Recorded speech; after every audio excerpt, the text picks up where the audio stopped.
Des femmes bien nombreuses en Guinée qui continuent de perdre la vie en tentant d'en donner. Moussa Hiro s'est intéressé à ce sujet particulier, ce sujet grave. Je vais vous inviter à suivre cet élément et on va se retrouver derrière pour un début d'une présentation qui va se prolonger jusqu'au lundi prochain. On suit cet élément et on se retrouve derrière. Il s'agit d'une femme enceinte qui devrait accoucher par césarienne. Mais l'intervention chirurgicale a mal tourné et la patiente a succombé. Fanta Traoré, la sous-préfète de Djeki, revient sur la circonstance. Il y a une femme en état de famine qui était en travail, qui est venue chez le docteur en question. Il a fait une opération chirurgicale. Malheureusement pour lui, la femme a rendu là. Cet incident s'est passé dans une clinique non agréée selon la sous-préfète. Du coup, la dite clinique a été fermée et son propriétaire arrêté. La clinique n'a pas un agrément. Donc la décision prise, c'est de fermer la clinique et mettre le docteur en question en garde. Quant aux autres patients qui étaient hospitalisés dans cette clinique, ils seront transférés au centre de santé, a indiqué Fanta Traoré. Il est question maintenant d'aller dire au chef de centre de mettre l'ambulance à la disposition de la sous-préfecture pour évacuer le reste des malades qui se trouvent dans la même clinique. Cet autre cas de décès relance la question sur la problématique des cliniques non agréées dans le pays. Ces cliniques qui exercent leur activité au su et au vu des autorités qui ne réagissent que lorsque les dégâts sont causés. Voilà, nous revenons donc en studio. Moussa Hiro, vous êtes intéressé, vous intéressez déjà à ce sujet depuis peu. L'enquête n'est pas encore bouclée, mais il y a quand même déjà quelques bribes très intéressantes à partager ce matin avec vous, Moussa Hiro. Il faudra l'activer, le micro. Voilà. Vous avez écouté ce reportage de notre collègue du côté de Zérékoré, ça s'est passé là-bas. Généralement, les grandes gueules. On arrive dans des cliniques clandestines ou bien avec des femmes qui sont peu suivies. Pour ce cas-là, c'est une dame qui est césarisée et l'opération s'est mal passée et finalement elle décède. Mais quand on parle de cas de femmes qui meurent en couche, ce n'est pas un problème en fait qui est particulier à la Guinée. Ça se passe un peu partout dans le monde, même si on le dit, c'est des morts qui peuvent être évitées. Mais qu'est-ce qui m'a alerté? Qu'est-ce qui m'a alerté ces derniers temps? C'est non seulement cet élément que nous avons diffusé l'année dernière, mais aussi dans mon quartier. Dans mon quartier, en fait, il y a eu au moins 5 cas de femmes. Par exemple, je sors, je vois un groupe de personnes, des voisins. Mais qu'est-ce qui se passe? Non, il y a une dame qui est décédée en couche. La première, c'était une dame, une jeune femme, qui est partie accoucher de jumeaux. Elle décède avec l'un des jumeaux, elle laisse un autre. Quelques jours après, c'est un autre cas. Et la semaine dernière, quand je suis tombée malade, c'est une jeune voisine. Vous le savez, hein, comment les femmes le font. Généralement, quand elles sentent les premières contractions, elles le disent après. Vous ne vous rendez même pas compte. Quand les grandes gueules. Elles font ce qu'elles ont à faire et travaillent jusqu'à...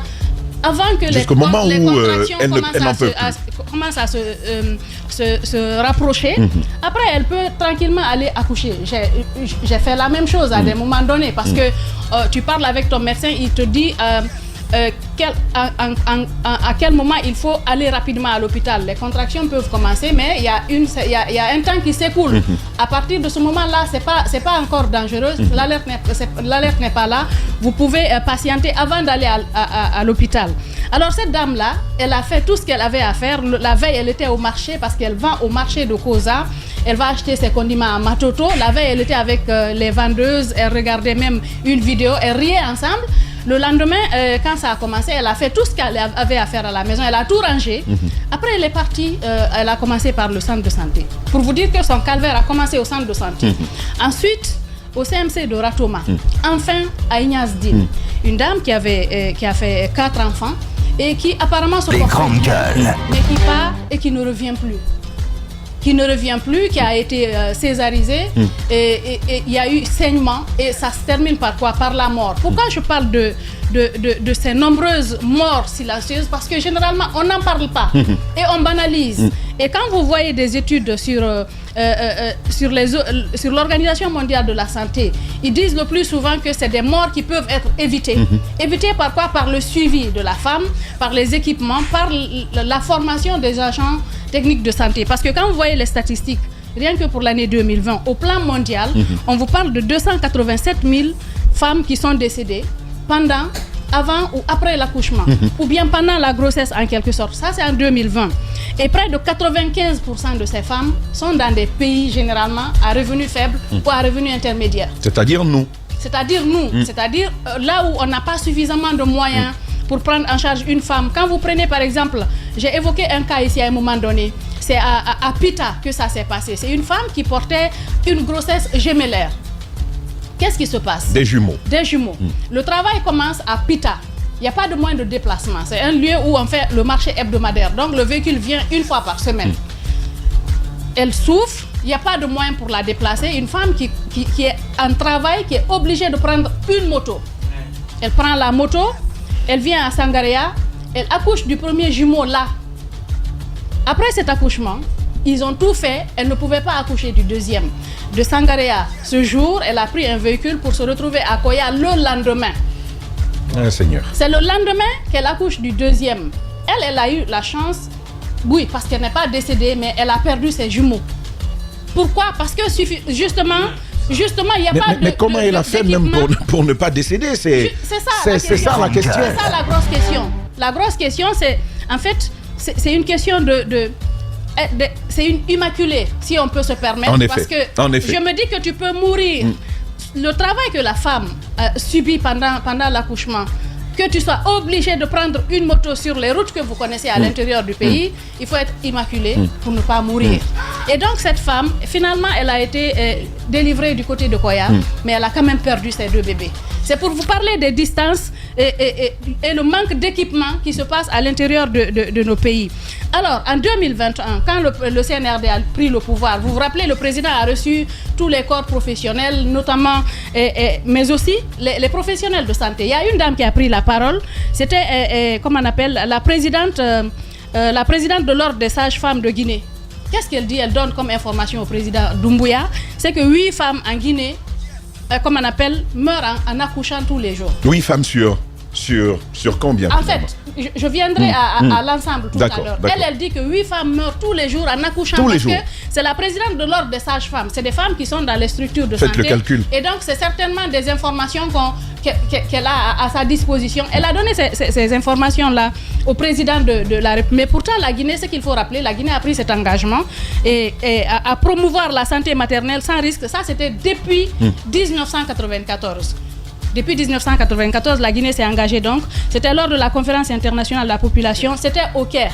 Quand on prend ce genre d'engagement, il faut mettre ce qu'il faut, les équipements qu'il faut pour permettre à des femmes... Il y a une seconde, oui. 8 femmes par jour, ça nous fait combien par an? 3 000 femmes par an. 3 000 femmes par an. Ça, c'est une information qui est donnée par une professionnelle de santé. Et ça, c'est des cas enregistrés. Oui. C'est certainement des cas enregistrés en milieu hospitalier. Justement, et selon des informations données par l'Organisation mondiale de la santé, on parle de 553 femmes qui mouraient sur 100 000 naissances vivantes. Quand tu as 100 000 naissances vivantes, tu as 553 femmes qui mouraient en 2020. C'est des informations qui sont données. Et 70% des décès se passent, encore une fois, comme je l'ai dit, dans nos régions, surtout en Afrique de l'Ouest. Parce que la pauvreté, elle est là, elle se sent. Et le manque d'équipement est pressant. On en parlait hier. Les images qu'on a montrées du côté de Koya. Et on y reviendra d'ailleurs. Sont évocatrices. En parlant du taux, justement, je vais juste faire un parallèle pour vous permettre de comprendre. Ces cas, je l'ai dit, ça se passe même en France, un peu partout à travers le monde, aux États-Unis. Mais dans les pays riches, vous avez 12 décès sur 100 000 naissances. Et ben voilà. Mais ici, dans les pays pauvres, vous avez 430 décès pour 100 000 naissances. Faites le parallèle, vous comprendrez réellement c'est quoi le problème. Mais on a dit que ces morts peuvent être évitées. Parce que généralement, quand une femme contracte une grossesse, vous savez, il y a ce qu'on appelle les CPN. C'est les consultations prénatales. Il faut les suivre. Il y en a 4 pendant que vous êtes enceinte. Généralement, on vous demande de faire une échographie au premier trimestre pour essayer de voir ensuite au 6e mois et juste avant l'accouchement. Avec des vaccins, des injections, par exemple, bon suivi. Je prends juste une ville, Télimélé, où vous avez des villes qui sont quelquefois des sous-préfectures qui sont à des cinquantaines de kilomètres du centre-ville. Il y a un seul échographe. Wow. Un seul échographe. Quelqu'un qui est à 50 km ou à 100 km, comment cette femme se fait consulter? Comment cette femme peut utiliser, comme on appelle, peuvent connaître la situation. Un seul, selon une étude qui a été faite par Alima. Je connais Alima. C'est une ONG. C'est une ONG qui accompagne les femmes de ce côté pour les consultations prénatales. Et donc, imaginez qu'une femme qui se trouve par exemple à Daramayaki ou bien dans une autre circonscription tombe enceinte, comment se fera-t-elle suivre? Comment est-ce qu'elle aura la chance de faire une échographie? Est-ce qu'elle fait ses 3 consultations prénatales? C'est la grosse question qu'on se pose et pourtant, c'est des morts qui peuvent être évitées et je pense qu'il faut travailler à cela. Comment se fait-il? Par exemple, ici, les cas dont j'ai parlé dernièrement, c'est à Conakry. À Conakry, on suppose que nous avons peut-être les équipements qu'il faut, nous avons les structures qu'il faut. Qu'est-ce qui fait qu'une femme perd encore la vie? Pourquoi une femme perd encore la vie en 2023 en donnant la naissance? Dieu, oui, Mohamed Ali, ne soyons pas fatalistes. On a dit que c'est des morts permets Djadia. Et donc, il faut travailler à ça. On va marquer cette pause et on va revenir dans 10 minutes. Retour donc en ce studio, nous vous l'avons dit dès le départ, nous nous intéressons justement à ces grandes actualités guinéennes. Une nouvelle saison syndicale à l'USTG, à Mamou justement. Hier, c'est donc hier, l'instance donc issue donc du congrès de Mamou a lancé son premier congrès ordinaire. À ce rendez-vous réunit les structures syndicales affiliées à l'USTG et l'ambition, voyez-vous, c'est bien le renouvellement des instances de l'organisation syndicale dans la perspective du congrès national inclusif de la fin de l'année, donc 2023. Mais nous posons la question, celle de la réunification de l'USTG. À quand finalement sera-ce possible? On pose la question. Et puis l'abbé, la belle mignotée, nous nous posons la question ce matin. C'est une question pour le moins légitime en regard de la vague d'officiels qui se succèdent dans la ville de Karamo Alpha Mo-Labé. Donc voilà, on pose la question après le président de la République lui-même. C'était donc le Premier ministre et aujourd'hui, depuis hier, la Première Dame, Lauriane Doumbouya, qui séjourne à l'Abbé dans le cadre d'une mission, j'ai envie de dire, solidaire, mission de solidarité, mission humanitaire aussi. Et nous posons la question de l'électrification qui a été annoncée comme acquise. Quel est le constat sur le terrain? Alpha Ousmane Ba, journaliste à Espace Fouta, vous l'entendrez. Mais avant, nous revenons à ce sujet. Moussa Hiros, ça va rester donc avec vous sur la condition de ces femmes qui décèdent en couche. Oui, ce qu'il faut dénoncer, par exemple, c'est le fait que je disais tout à l'heure, par exemple, du côté de Télémélé. Et ça, comme quelqu'un le disait dans ce studio, Télémélé est peut-être chanceuse d'avoir, par exemple, un grandes gueules. D'accord. Dans certaines localités, il n'y en a pas, Zachary. Il n'y en a pas. La chance que la femme peut avoir, c'est peut-être de recevoir ses produits, prendre les injections qu'il faut. Si elle se fait suivre, si elle accepte de se faire suivre, parce que je pense qu'il y a une grosse sensibilisation aussi à faire autour de cela. Savoir que quand vous êtes en état de famille, vous avez 2 vies à préserver. Et pour cela, il faut faire les CPN, les consultations prénatales, pour protéger votre bébé, pour ne pas qu'il contracte des maladies à l'accouchement, et pour que vous-même, vous puissiez être plus solide pour donner vie à cet enfant-là. Mais qu'est-ce qui se passe le plus souvent dans ces zones-là? Imaginez à Conakry, quand vous tombez malade et qu'on vous demande une poche de sang, ce que ça fait. C'est un véritable parcours de combattant. Quand vous partez au centre de transfusion sanguine, généralement, on vous demande d'envoyer quelqu'un d'abord. Il va donner du sang avant qu'on ne vous donne une poche. Et donc, imaginez qu'il n'y ait pas de sang, parce que c'était le cas de la dame qui est décédée dernièrement dont je parlais. Elle a eu une première poche, une deuxième est venue, alors c'était trop tard.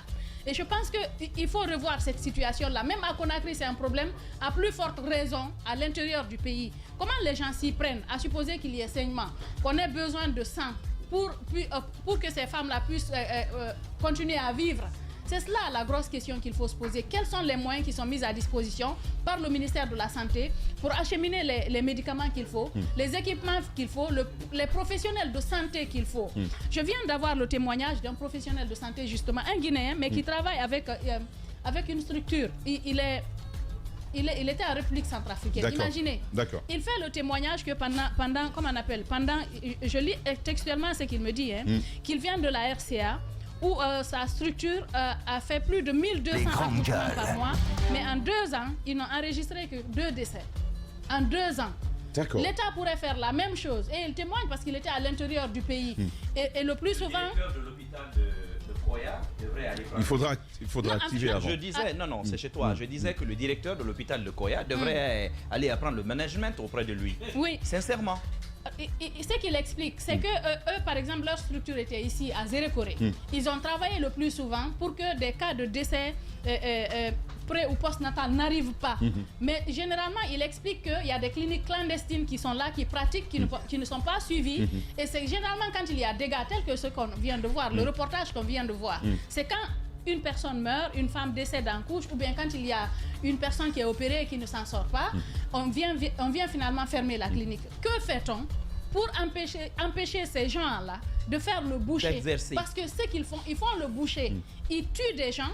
C'est le cas, c'est peut-être pas une femme en état de famille, mais c'est ce que Massila a subi. Elle est partie dans un truc. On l'a déchiquetée. Ça fait partie, hein, parce qu'elle était.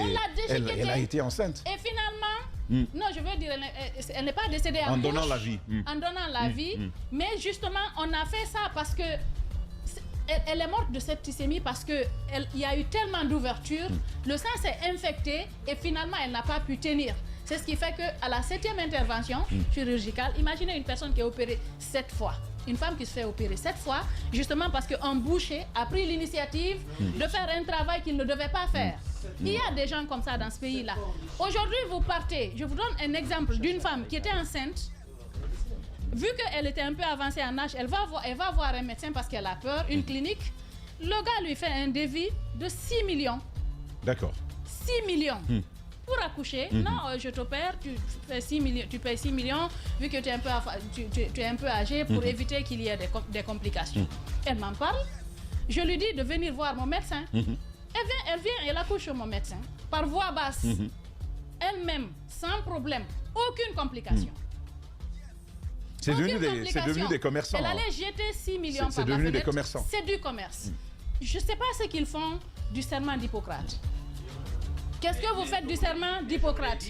Vous vous engagez, vous prenez... Évidemment, pour ceux qui ont étudié, non, évidemment, pour ceux qui ont étudié, qui ont prêté serment, parce qu'il y en a qui ouvrent des cliniques qui n'ont jamais fini leurs études. C'était le cas des médecins de Massila, qui n'ont pas le serment, Ils sont nombreux, Djadia. C'est juste du commerce. Vous faites de la vie humaine un commerce pour vous remplir les poches, vous nourrissez vos familles avec cela. Franchement, en fait, je me demande comment est-ce qu'on peut agir ainsi.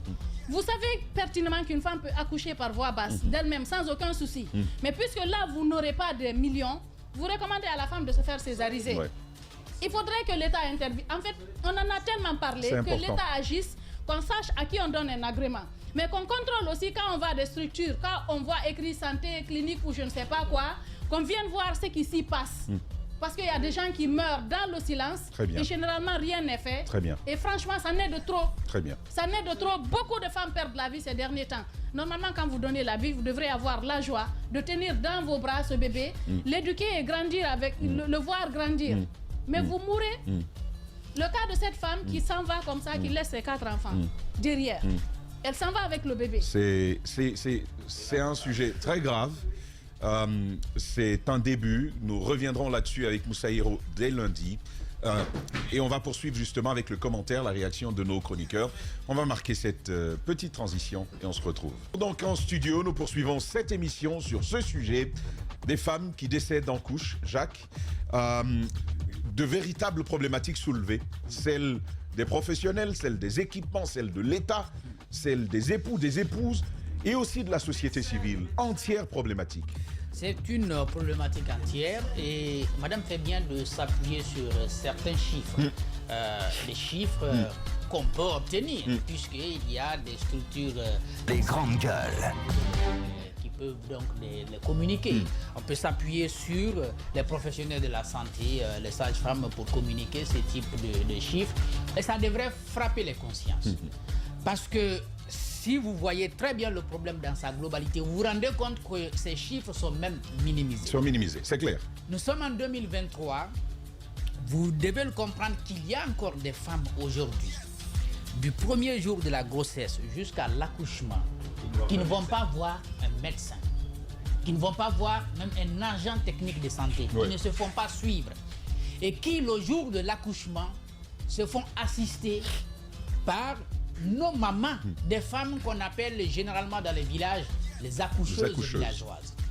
Ces accoucheuses qui ont comme moyen d'intervention que des décoctions et parfois utilisent des moyens du bord pour pouvoir même couper le cordon ombilical lorsque les enfants naissent. Et beaucoup de pression.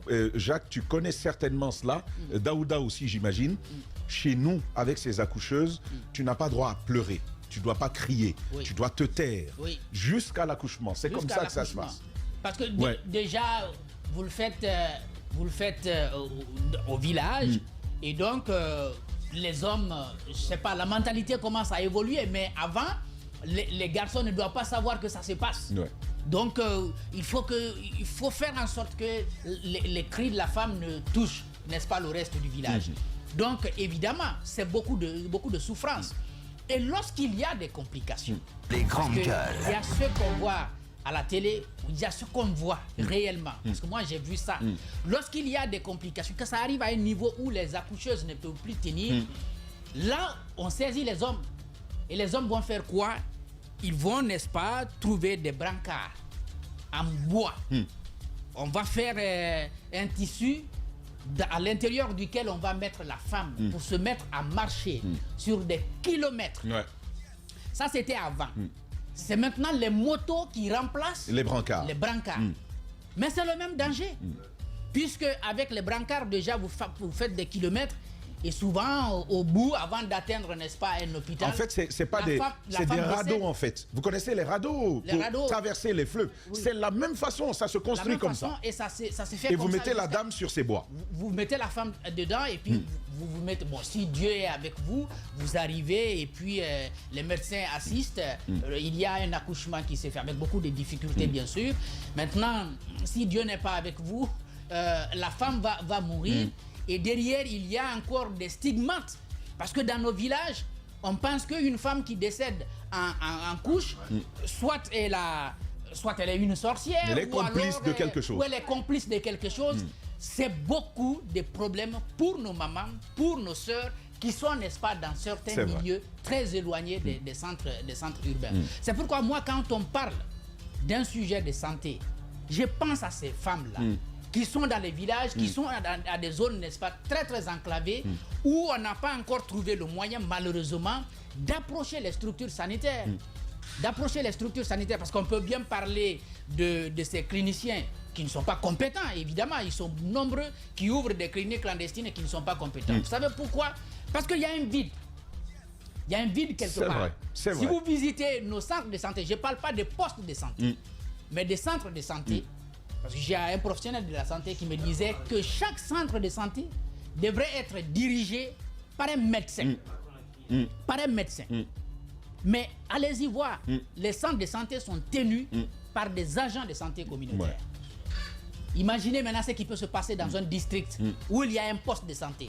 Ce n'est pas quelqu'un qui va sortir, n'est-ce pas, de l'école de l'abbé de Cancan avec un diplôme, c'est pas un BTS en santé, donc qui va pouvoir répondre aux besoins, n'est-ce pas, de la population locale.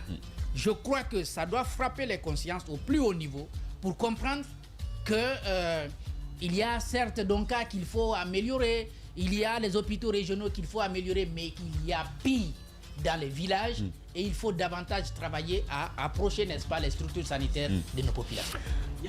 Mohamed Ali, je veux directement enchaîner avec vous, les amis de la gauche. Vous êtes mes préférés de ce matin. Mais pour revenir à ce que Jacques dit, comment on sort du discours? Parce qu'il y a de jolis discours. Mais la réalité ne nous attend pas. Des femmes continuent de mourir. Et si vous voulez étendre ça à d'autres préoccupations de santé, à là, il y a à boire et à manger. J'ai envie de dire, Tamba, que notre État est criminel. Mais je vais commencer par l'indignation de madame. Parce que je l'entends parler de sermon d'Hippocrate. Il y a longtemps qu'on rappelle aux patients que c'est docteur Hippocrate qui a fait ces sermons-là. C'est pas docteur Jacques Léo Aleno. Lui, il cherche comment vivre aujourd'hui dans un pays comme la Guinée, malheureusement. Je vais vous donner un cas pratique pour dire que notre État est criminel. À l'Abbé, il y a cette dame, par exemple, qui est allée voir je sais pas si c'est un infirmier, mais en tout cas qui s'est fait appeler docteur. Il est allé avec son mari, il s'est fait opérer par ce monsieur, et suite à d'après ce qu'on a appris, à un mauvais travail, la dame est décédée. Son petit frère a voulu porter plainte contre le médecin, mais avant de porter plainte, il avait demandé au médecin des explications. Celui-ci, il a mal parlé, parce que même nous, quand on a essayé de le joindre, il a dit qu'il n'est pas la personne, le médecin. Moi, j'ai fait mon travail, genre, j'ai fait mon travail, si elle n'a pas vécu, elle n'a pas vécu. Si elle n'a pas survécu, elle n'a pas survécu. Merci pour la traduction. Eh bien, le monsieur a voulu porter, son petit frère a voulu porter plainte contre le médecin au tribunal de l'Abbé. C'est la famille même de la dame, y compris son mari, qui a dissuadé son frère. Son frère nous appelle et dit, je vais faire quelque chose. Croyances de mari société. Même qui est responsable de lui, Croyances ne de veut pas qu'on société. le fasse.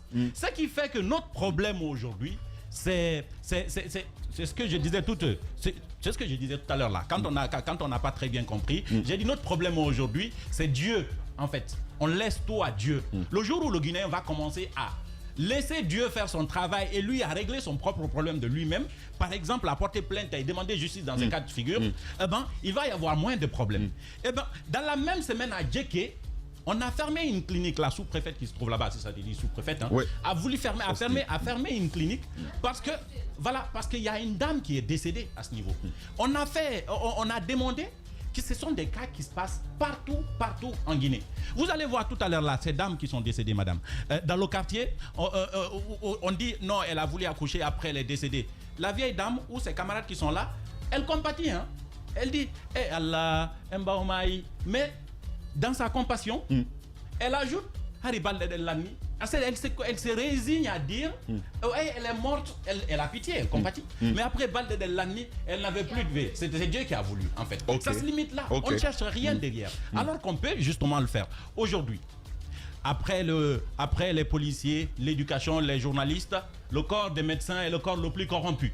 Le marché s'est fait à ce niveau. Chez eux là-bas. En fait, c'est du commerce qu'on fait là-bas. Tu nous as mis avant eux? Je suis. Oui, nous les journalistes. D'accord, on parlera de ça. Je suis en train de bon. Non, je suis en train de dire que Jacques a totalement raison pour dire que les médecins même profitent du vide qui existe dans le secteur de la santé pour pouvoir le faire. Sinon, la déconcentration de l'administration sanitaire est faite de sorte que chaque village doit être couvert par un professionnel de santé. Au moins. Et même le nombre d'habitants par densité, en fait, par médecin est connu. La décentralisation, quand on vous l'explique, ça existe. Mais on fait exprès de ne pas l'implémenter parce qu'il y a de l'argent qui se fait de l'autre côté. C'est des gens qui ont travaillé, on a forcément besoin d'eux. C'est d'où d'ailleurs je félicite et remercie le travail, ça n'arrive pas souvent, du ministre Alpha Bakar au niveau de l'enseignement technique et professionnel qui a arrêté l'octroi des licences à des écoles de santé qui s'ouvrent tous les jours comme des petites écoles privées dans les quartiers pour permettre aux uns et aux autres de se professionnaliser. Parce qu'aujourd'hui, tout le monde peut faire santé. Vous avez votre nièce qui a échoué. J'ai suivi Mohamed Mara hier sur la question du renforcement des capacités des médecins. Ah, ça, c'est tellement une obligation, si vous voulez, une nécessité prégnante qu'il faille interpeller directement l'autorité sur la question. La façon de faire aujourd'hui ternit le nom et l'image des très bons médecins que nous avons à ce niveau. J'étais en train de dire que vous avez une nièce qui a échoué en 7e année ou en 10e année. Et bien, la seule solution, c'est d'aller faire médecine. On te dit, va faire médecine, tu deviens sage-femme. On te dit, va faire école de santé. Pour moi, c'est la même chose, en fait. C'est des gens qui s'occupent de la vie des uns et des autres. Vous voyez, la différence... Ma grand-mère ne fait pas la différence entre qui est médecin et qui est c'est surtout docteur en réalité. Et ils sont tous appelés docteurs à un moment donné. Donc elle qui a échoué en 7e ou en 10e année, elle va sortir d'une école qu'il a très mal formée de santé et après elle va se faire appeler docteur. Arriver en séjour même dans un village et puis tout le monde compte sur elle. C'est elle qui est docteur. Alors qu'elle n'a même pas compris ses leçons de l'autre côté. Et ça, toutes les autorités y voient. Tout le monde sait comment ça se passe, mais personne ne veut arrêter. Commencez par le département. Le département est courageux. Je suis un tout petit peu déçu du ministre de la Santé pour qui j'avais énormément de respect pour l'expérience qu'il a et pour ce qu'il avait comme ambition pour pouvoir le faire. Aujourd'hui, je suis terriblement déçu parce que dans son bilan, pour moi, rien n'est fait dans ce sens-là. Rien. Il n'y a pas une histoire de budget, il y a une histoire de volonté, il y a une histoire de méthode. Je vais citer des je partage ta surprise. Je dirais pas ta déception, mais je partage ta surprise quand même pour ce ministre. Rien ne me paraît bouger en fait. Rien ne bouge de toutes les grandes et bonnes annonces, les centres d'hémodialyse, les hôpitaux régionaux, mais tout semble arrêté. Il ne les a pas, les financements, tu sais aussi qu'il ne les a pas. Attention, si tu veux, on va ouvrir un débat. C'est pourquoi je parle d'étonnement. C'est trop facile. Justement, mais c'est si trop tu veux, facile. le lundi, aucun département, surpris Mohamed, si je te mets Mohamed, s'il te plaît, ici, aucun département les moyens n'ont pas suivi, au contraire. Moi, je vous dis, combien on a donné, ça va venir. Combien on a donné si vous voyez, je félicite Alpha Bakar. Combien on a donné à Alpha Bakar dans son département là pour réussir ce qu'il est en train de réussir? C'est un mobilisateur d'argent. Non, ce n'est pas le même terme, mais ce sont des ministres et chacun s'occupe d'un secteur. C'est un mobilisateur d'argent, Alpha Bakar. C'est mobilisateur hors pair, Alpha Bakar. Il sait mobiliser. Si vous n'en avez pas, vous en cherchez. Là-bas, oui, combien on a donné à la dame qui est à l'enseignement supérieur pour réussir ce qu'elle est en train de faire? Ce que tu sembles oublier au niveau de la santé, c'est d'abord, c'est pas du tout les mêmes tailles. En termes de taille, tu as affaire là à un mastodonte. Vous êtes en train de me dire. Attends. Vous êtes en train de me dire. Non, moi-même, attendez, je vais finir. On va se comprendre. Oui, je suis d'accord avec toi sur un bon pan de ton discours. Mais je dis, lorsque tu résumes la situation comme ça, sans tenir compte des réalités auxquelles ces départements sont confrontés, attention, tu as une incurie de 60 ans. Ne l'oublie pas. La population, notre démographie a explosé. Elle explose, ouais. Et cette démographie, je te mets au défi de me dire il y a combien de Guinéens aujourd'hui. Parce que le chiffre de 13 millions, tu vas être choqué après le dernier RGPH. Tu seras choqué. Mon problème, presque. mon problème ne se repose. Je te rends la parole tout à l'heure. Je te rejoins. Je suis presque sûr que si c'est fait correctement, si tout le monde est mobilisé, tu vas voir qu'on a presque le double de ces 13 millions. Tu seras surpris parce que tu vas voir. Des grandes gueules. Donc, tout a explosé. La cartographie elle-même du secteur de la santé, parce qu'ils ont créé des zones, 3 zones en Guinée. Je te laisse continuer. Ça repose sur des données en réalité qui sont obsolètes. Ça, c'est un. Je veux qu'on aille plus vite. Mon cher Mara, je veux qu'on aille plus vite. La question sur les annonces. Où en est-on? Que se passe-t-il? Je veux qu'on leur pose la question. On est quand même surpris que tout se soit arrêté. Je veux qu'on leur pose la question. C'est ce qu'on dit ce matin. Je veux qu'on leur pose la question parce que là où c'est compliqué, et c'est là-bas que je vous rejoins, la même question peut être posée au ministère du Commerce et à d'autres secteurs. En fait, les problèmes sont tels, nous assaillent de telle manière que nous ne voyons pas forcément un changement qui nous impacte directement. C'est-à-dire qu'il peut y avoir de grands pas par petits secteurs, mais il faut savoir que le secteur de la santé, contrairement à tout ce que tu dis, partout dans le monde, c'est d'abord l'État qui porte. Voilà. Ensuite, les institutions internationales qui accompagnent l'État. En Guinée, aujourd'hui, l'État a démissionné. Tout ce que tu vois concernant le secteur de la santé, ce sont généralement des financements étrangers. Ça, il ne faut pas l'oublier. Pour preuve, on vous dit on veut 8 hôpitaux régionaux où il y aura des centres de mondialisés et tout. Le monsieur a engagé, il a fait venir Expertise France, il a fait venir des sociétés et tout. Mais on vous a dit que c'est sur le BND. Mais qu'est-ce qu'on a vu? Ça a été raboté. Si l'argent ne sort pas, vous allez faire comment? C'est ça en fait le problème. Voilà pourquoi hier je disais. C'est une vraie raison. Mais ça a été raboté quand? C'est une vraie raison. Mais non, mais ces investissements. Oui, attends, non, attention. Mais déjà, qu'est-ce qui a démarré avec l'existant? Attention, avec l'existant. Maintenant, regarde. Je veux te pousser à regarder. Les gars, je voulais juste poser des questions. Attendez, Mohamed Ali va terminer. 2023, permets-moi s'il te plaît. Il n'y a rien pratiquement qui est prévu pour ça. Mara, voilà. C'est ça le problème. Allez-y, Mohamed Ali. J'étais en train de dire que pour moi, ça ne règle pas le problème. Terminez sur votre propos. C'est trop facile. C'est trop facile. Après, on va l'écouter maintenant, s'il te plaît. Allez-y, vas-y. C'est même tellement insignifiant que même rien, c'est beaucoup. Vas-y, on ne devrait même pas évoquer le sujet concernant le ministère de la Santé. Par rapport à ce qui avait été prévu, par rapport à la nécessité que quelque chose devrait être fait à ce niveau. Ce ministre-là, que je le dis encore, j'avais énormément d'estime pour lui, pour ce qu'il a été, parce que je pensais que de par son leadership, il pouvait réussir au moins à amorcer pour que les citoyens puissent témoigner. Nous, journalistes, puissions dire, il a démarré, mais il n'a pas pu. Mais aujourd'hui, il n'est pas défendable du tout. Quand je cite ceux qui ont réussi au moins au niveau de leur département à amorcer quelque chose, on a vu, quand certains sont venus, on a compris qu'il manquait franchement de financement, il manquait parfois de soutien, ce qui a fait que ça n'a pas bougé, mais ils ont montré la volonté. Quelle est la volonté du ministre, à part les discours? Quelle est la volonté du ministre de la Santé? santé. Bon. Quelle est la volonté? Qu'est-ce qui a été proposé dans ce sens-là? Très bien. Oui, quelle volonté? Ça a été exprimé où?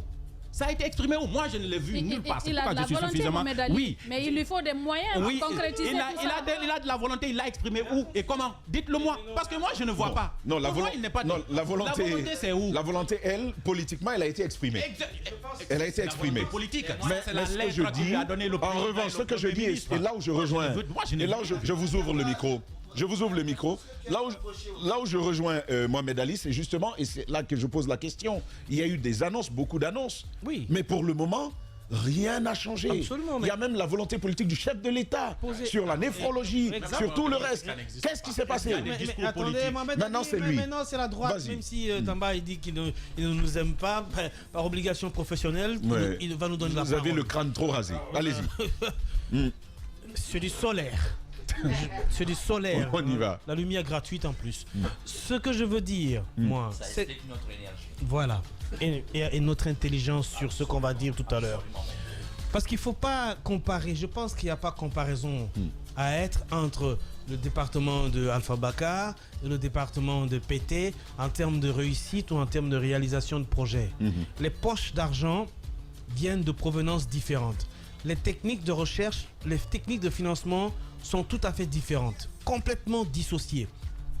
Posez-vous la question en termes de volonté. Je ne peux pas laisser ça. Attends, mon ami. Alors, suivez, hein. Vous êtes prêts à suivre? Oui. Très bien. Vous aussi, à la maison, suivez. Voici le message que nous venons d'avoir. Bonjour Mohamed. Juste informé que dans la sous-préfecture de Banguigny, à Fria, c'est un vétérinaire qui est chef de poste de santé humaine. J'ai ajouté humaine, parce que vous savez c'est quoi vétérinaire. Tu peux continuer. Rallume, tu continues. Un vétérinaire, à Banguigny, à Fria. Banguigny. Non, tu peux le relire. Tu peux relire le message. Vas-y. Vas-y, tu relis le message. Pendant qu'on y est, hein. Ça aussi, c'est le budget. Ça aussi. Bonjour Mohamed, je t'informe que dans la sous-préfecture de Banguigny, à Fria, c'est un vétérinaire. Banguigny. Oui. À Fria, c'est dans Fria, c'est même pas très loin d'ici, un peu quand même. C'est un vétérinaire qui est le chef de poste de santé. C'est-à-dire humaine, mais santé humaine. Non, c'est un docteur des animaux. Docteur des animaux qui soigne des hommes. Mais s'il n'y a personne. Mais c'est d'abord une insulte, ça. Chef de santé. Je pense que le ministère de la Santé. C'est d'abord une insulte. Donc vous avez vu, ce n'est même pas fini. Franchement, à partir de lundi. Parce qu'il y a tout un tas de questions à leur poser. Il y a tout un tas de questions qu'on doit leur poser. Mais là, moi, je vous propose d'ailleurs, au sortir de cette émission, je ne connais pas. Malheureusement, il y a un conseil des ministres aujourd'hui. Mais peut-être demain, il va falloir qu'on se transforme dans ce département. Il va falloir qu'on pose des questions, qu'on nous reçoive. Mais honnêtement, je vous le demande. Mara, ça, c'est notre devoir. Pas besoin. Non, un vétérinaire. Laisse-moi poser ça. Le ministre. Samba, tu comprends? Un vétérinaire, celui qui met la main dans le gant et c'est pas, je ne vais pas expliquer, mais vous voyez un peu le postérieur de l'animal. Et c'est lui qui doit s'occuper. Il s'occupe des animaux. Non, les animaux, les chiens, les chats. C'est lui qui est chef de les poste. chats, les ovins, les caprins. Mohamed, faut pas être choqué. Mais surtout les porcins. Il n'y a rien. Les porcins surtout. Les porcins. C'est ce qu'on disait tout à l'heure. Parce qu'eux, ils pensent qu'on a la même anatomie. Parce qu'il n'y a personne. La nature a horreur du vide. Tout le monde est docteur dans les villages. Un vétérinaire, c'est un docteur. C'est ce que je suis en train d'expliquer tout de suite là en fait. Justement, des animaux. Pour les habitants, c'est un docteur. Des mous, les gars, des animaux. Voilà, qui va s'occuper des humains. C'était. Voilà. Je te donne le ministre. Roby, allez-y. Qui a la bonne volonté. Vas-y, active et vas-y, tu es seul. Je veux clore en disant, ceci parce que le sujet de santé est un sujet très prégnant. Et récurremment, on va devoir revenir dessus. Parce que si nous devons lire tous les messages que nous recevons venant de l'intérieur du pays, des profondeurs, nous allons subir le même traumatisme. Nous allons subir le même... Parce que je vais vous donner une information qui va peut-être pas vous surprendre, vous ici en studio, mais qui va surprendre plus d'un. Moi, j'ai plein d'amis qui viennent, qui travaillent dans des ONG qui sont censées mener des enquêtes sur le système de santé, le fonctionnement du système de santé, et qui assistent à des drames tels que Madame Hiro est en train de nous réciter. Et quand ces gens-là retournent chez eux, généralement ce sont des expatriés, ils sont obligés d'aller voir des psychologues. Oui, Jacques, oui, c'est une obligation parce qu'ils quittent ici traumatisés par ce qu'ils voient dans les hôpitaux, dans les centres de santé, les statistiques. Dans le micro. Les statistiques et autres, ça traumatise. Ils se disent, mais ça peut encore exister parce que chez eux là-bas, c'était au temps des Vikings.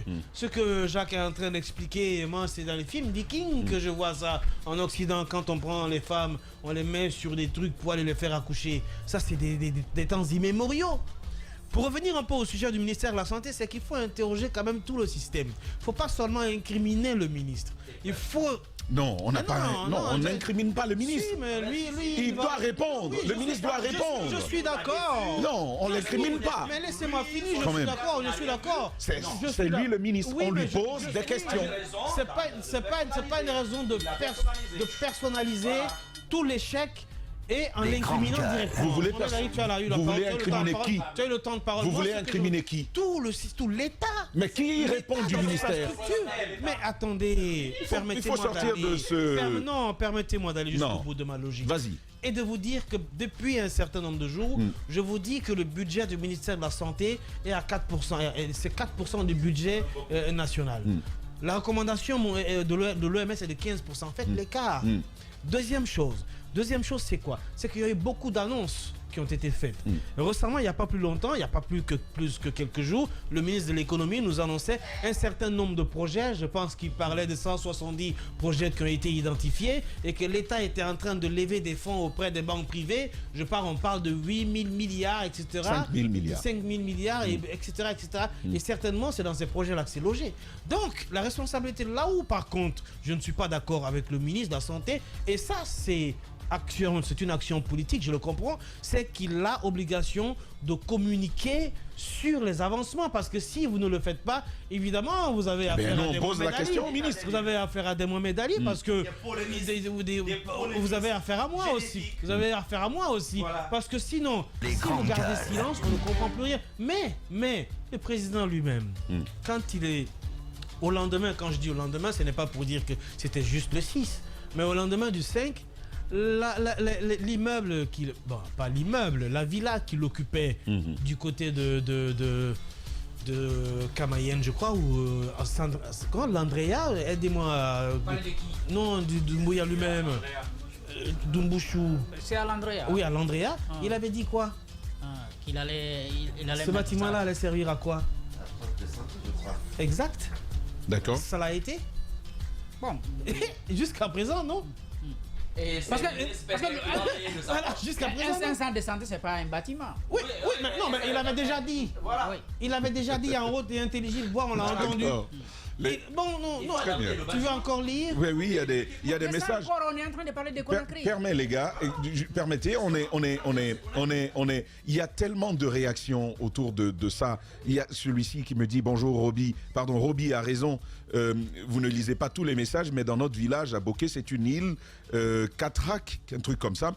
Ils ont un centre de santé où le médecin est devenu fumeur de poissons. Si quelqu'un tombe malade, il faut l'attendre parce qu'il est en campement avec des pêcheurs et il y a des endroits complètement abandonnés. Et l'autre qui parle de Gawal, il dit c'est vrai que le laborantin est devenu, il a ouvert un centre de santé, laborantin. Alors, et donc c'est lui qui traite des gens. Il y a beaucoup de messages qui viennent sur... Alors je vais clore. Il y a beaucoup de messages justement qui tombent ce matin. Alors je vais clore. Je vais clore pour pouvoir laisser la parole à Daouda Mara parce qu'il a faim de parole aussi. 8% du budget n'a pas pu résoudre quasiment le problème à minima du système de santé de notre pays. C'est pas 4% qui va le résoudre. Et même les 4%, vous allez interroger le ministre de la Santé, il va vous dire que même la mobilisation des 4% auprès de l'État, franchement... Ça, on le comprend. Mais, voilà. D'ici là, mon cher... je vais rapidement lire ceci, je te donne la parole. Bonjour Tamba, je t'informe que ma femme a accouché. L'enfant était un peu malade. La dame médecin lui a administré 12 piqûres. L'enfant est décédé. Bon, ça c'est un monsieur qui Non, c'est un monsieur qui m'envoie ça et il parle de son épouse. Allons-y, Il y a des mon choses cher pas Daouda. possibles quand même. Vous savez, 12 piqûres oui, sur un gosse. Non, c'est possible, Roby. Tant que tu n'as pas vu, tant que tu n'as pas vu, ne dis pas que ça n'existe Mais c'est pas. un crime, ça. Aujourd'hui, le vétérinaire dont on parle à Fria, allez au Fouta, où les médecins vétérinaires sont d'ailleurs plus présents, plus nombreux, mais ils se reconvertissent. Ils deviennent des médecins, ils se font appeler docteurs dans ces villages et ils se mettent à soigner des humains. Ça, c'est fréquent à ce niveau. Peut-être celui qui a eu la chance de... le courage qu'il a pour faire ça. C'est le courage. Et puis, c'est d'où le terme... C'est d'où le terme de criminalité. Ça existe. Ça existe autant bien au Fouta que même en forêt, ça existe. Les gars, ils finissent Farana ou ils finissent Mamou, ils ne trouvent pas mieux à faire ici. Ils s'ouvrent un petit truc au village et puis ils deviennent le médecin du village. Je me rappelle, j'ai fait une course une fois, c'était Télimélé jusqu'à Bouroualousounki, où j'ai rencontré un des médecins de Télimélé sur une moto qui partait en intervention. Et Bouroualousounki, vous imaginez, c'est à plus de 50 km de Télimélé centre. Et là-bas, on manque de tout. Et quelqu'un doit quitter Télimélé centre pour aller à Bouroualousounki, aller faire des interventions à ce niveau et revenir. Ça, c'est sans compter l'état de la route. Aujourd'hui, je crois qu'on a un problème de ratio. Autant sur le sujet sécuritaire, autant sur le sujet médical, on a un problème de ratio. C'est comme si ça n'existe pas dans nos calculs. Tel nombre d'habitants dans tel endroit a besoin de tel nombre de policiers, a besoin de tel nombre d'agents de santé, de médecins, ainsi de suite. Ça n'existe pas dans notre calcul. Alors que ça devait être une priorité aujourd'hui. On devait le mettre en avant. Savoir que lorsqu'on a 1000 citoyens réunis dans un endroit, on a besoin de 10 policiers peut-être, d'un gendarme ou d'un médecin, ainsi de suite. Tout cela doit être sur un tableau. C'est de la planification. C'est la planification. Mais aujourd'hui, on a l'impression que cela n'est pas une préoccupation pour nous. On met les citoyens sont là, parce que parfois d'ailleurs les citoyens ouvrent des quartiers sans que l'État ne le sache. C'est après l'État vient trouver déjà, on a donné un nom au quartier, on s'est même trouvé un chef de quartier et tout. L'État vient maintenant. Dans les sous-préfectures, tu accompagnes ton enfant pour un mal de toux, pour aller voir le médecin. On te présente un médecin en rentrant dans son bureau, lui-même il est en train de tousser. Voilà, alors, on a vu plusieurs. On a vu par exemple les reportages, les différents reportages du Mamadou Saliou sur les oubliés de la République. Les oubliés de la République, c'est une réalité aujourd'hui qui existe. Il faut aujourd'hui qu'on ne centre pas les débats sur Conakry ou sur les chefs-lieux de région. Il faut aller à l'intérieur. C'est vrai que ça demande beaucoup de moyens, mais il faut faire un pas. C'est pourquoi il faut aller au-delà. Pourquoi j'ai parlé hier de priorité. Voilà. C'est vrai, on peut parler du budget, mais le peu que vous avez, si vous ne l'orientez pas sur les priorités, vous allez vous perdre. C'est une règle de la vie. Le sujet qu'on a évoqué hier, même si on ne l'a pas bien. Le fonctionnement seulement, c'est 80%. Comment vous pouvez avoir ce type de problème et vous allez nous commander des vaccins périmés? Comment vous pouvez avoir autant d'urgences sanitaires dans les villages, dans les sous-préfectures? Vous ne réglez pas ça, vous orientez 5 millions de dollars dans les vaccins. Ça, c'est pas une histoire de budget, ça. C'est une question de priorité. De planification. Et puis c'est Covid-19. Est-ce que les gens, je sais pas, mais c'est vrai quand même. On a des problèmes de Covid, mais il y avait d'autres types encore disponibles et on cherchait d'ailleurs à les écouler. Et puis on est allé nous les chercher. Très bien, très bien. Ce qu'on va faire, Mara, on va devoir marquer une pause. Je rappelle simplement que Roby, je pense que ça c'est en réponse à ta réaction. Le monsieur, il me dit, écoute, celui qui dit qu'ils ont vacciné son bébé avec 12, on lui a fait 12 piqûres, l'enfant en est décédé, il dit qu'il ne ment pas, il est même prêt à faire intervenir son épouse sur cette actualité-là. Et puis, cette autre réaction, les gars, le monsieur, il dit, mais Fria, c'est loin. il dit Fria, c'est loin. Allez à Koya, quelqu'un qui est vétérinaire. Je ne vais pas donner le nom. Il est très précis avec le nom de la clinique. Il est précis avec le nom du médecin. Bah non, il faut que je vérifie ça. Il faut que je vérifie tout ça. Mais la clinique se trouverait du côté de Koya. Le médecin en question est vétérinaire et il est assistant même du docteur, du médecin en chef vétérinaire. On va marquer une pause et on continue avec ce sujet. Nous aurons derrière professeur Hassan. Professeur Hassan va intervenir sur l'actualité de Cancan avec ce docteur, ce jeune docteur qui a perdu la vie après une intervention chirurgicale. Restez avec nous, c'est finalement le sujet de cette représentation. Très bien, c'est un sujet que nous avons annoncé depuis le début de cette émission, ce congrès de l'USTG Mamou, justement, qui est ouvert depuis hier. L'objectif, c'est renouveler les instances de cette organisation syndicale, mais aussi, il y a cette visite de la Première Dame à l'Abbé où elle exécute une mission de solidarité pour la localité. Une visite qui intervient après l'annonce officielle donc, du départ de l'électrification de la région du Fouta. Quelques jours plus tard, nous posons la question, est-ce qu'il s'agit finalement est-ce qu'on peut en observer l'effectivité sur les lieux? Alpha Ousmane Ba, notre camarade d'Espace Fouta, prendra peut-être la parole. Mais d'ici là, nous allons prendre le professeur Hassan Ba sur cette problématique soulevée hier par nos camarades. Le décès de ce jeune enseignant-chercheur du côté de Cancan, mais avec lui, on abordera aussi la question de la loi des finances rectificatives, notamment sur sa ligne d'allocation au ministère de la Santé. Que s'est-il passé? Quels sont les états? Quelles sont les préoccupations aujourd'hui? On revient donc en studio pour poursuivre cette émission, mais il y a cette réaction rapide que je vais lire. Bonjour monsieur Zachary. Dans mon village en 2017, un soi-disant, les gars vous suivez ça, un soi-disant infirmier a injecté le chef du village avec benzantine, mais en intraveineuse, et le chef est mort sur le champ. Bon, ça c'est un message que nous recevons ce matin. Bonjour Zachary, vous dites vrai sur la santé, mais est-ce que savez-vous ce qui se passe au ministère de l'Environnement? Il pose la question. Le détournement et la persécution, il est ressenti dans toutes les sections et dans les cantonnements forestiers après avoir signé un document à des milliards, nous dit-il. Il y a quand même beaucoup de réactions, les gars, à cette actualité que nous avons soulevée ce matin. J'essaie de rafraîchir ma liste pour vous en lire, mais bon, c'est quelque chose qu'on pourra refaire à la suite de cet échange que nous sommes en train d'avoir. Mohamed Mara, si tu t'es retrouvé. Non, excusez-moi. la question. Bon, Roby, vas-y alors. Le temps qu'il se retrouve.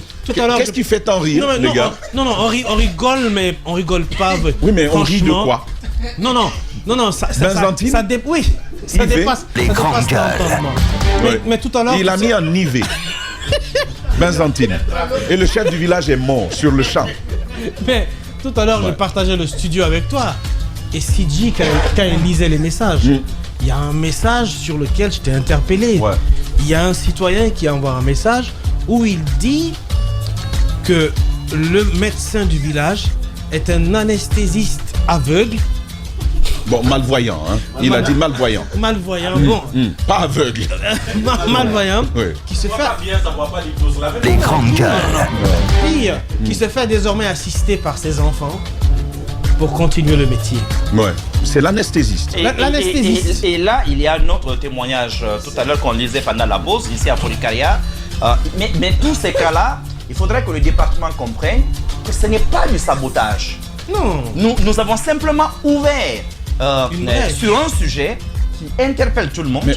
Et là, les témoignages, quand même, les grandes gueules. Comme on le disait tout à l'heure à la pause, moi-même, j'ai maintenant du mal à défendre mes positions il y a 20 minutes. Parce que j'ai vu de ces témoignages, vous imaginez, tu peux me dire le nom du village? Celui-là qui est chef de centre, où ça? À Foricaria, là. Non, à Foricaria, le cas de Foricaria. On me dit que le chef de centre vient 2 fois par semaine parce qu'il a lui-même sa clinique à Foricaria Centre. Donc, il rejoint son poste d'affectation par la fonction publique 2 fois seulement par semaine dans un village. Voilà. Mais vous imaginez quand même. Et ce n'est pas pour rien que j'ai dit, dès le début de la présentation de Djadja, c'est pas pour rien que j'ai dit au ministère de la Santé, c'est gratuit. Ça, ce que nous faisons là, ça s'appelle du plaidoyer pour eux. Et c'est cher, payé. Donc c'est gratuit.